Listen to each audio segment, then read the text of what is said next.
Welcome back. An AT&T spokesman says the Justice Department is now investigating the company's breach that allowed hackers to steal 6 months worth of call and text records from nearly all customers. This is coming after the company had 2 major service outages already this year. Joining us now is National Security Institute founder and executive director and Paladin Capital Group venture partner, Jamil Jaffer. It's great to have you with us, Jamil. First question to you. How bad is this?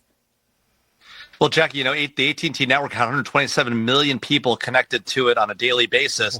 This is a huge number of records. They go back to 2022, but, you're talking about all the call records and all the text messaging records, not the actual content of any phone calls or text messages, but the information about who they were texting with, the phone numbers and the phone calls themselves, the phone numbers dialed there over a 6-month period. So a huge amount of data that's been now taken by these hackers. Wow. I mean, when you just sharing those numbers, it made all of us react. Like, this is incredibly bad. I have to ask you, Jamil, this is not solely related to AT&T. We're seeing this happen across so many different companies.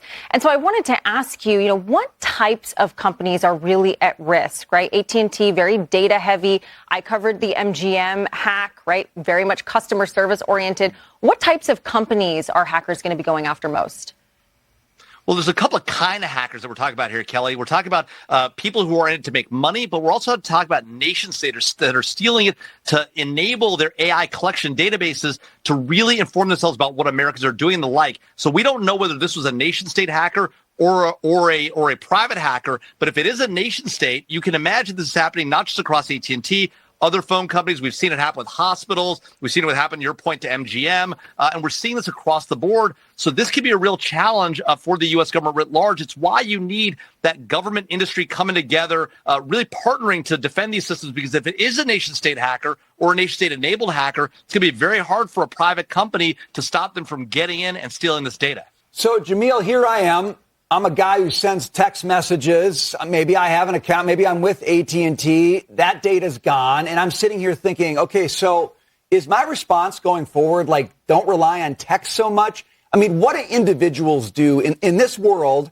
And before government and industry get together, what the heck do you do to try to shield yourself from this? Well, Brian, look, that's the hard part about this, because it's not just phone text messages. We've seen breaches like this at banks, at credit rating agencies, at hospitals. You can't really avoid the nature and scale of the nation-state hacking that's taking place. I think you have to largely assume that data is going to be owned. Now, the good thing about this hack, again, if there is a good thing, right, it's not content. It's not the text messages themselves. It's just who you were texting with, the time and duration of a phone call, and the like. That still can be very indicative, because it can show you were calling your doctor or texting somebody that's not your spouse or the like. That could be a real problem if that information gets out. Jamil, this is going to be something that we have to watch. I think it's one of the biggest issues really in this country that hasn't been tapped just quite yet. I think about the energy grid and other things that are vulnerable to hackers that could really be problematic. So we appreciate your time and having you on the program today.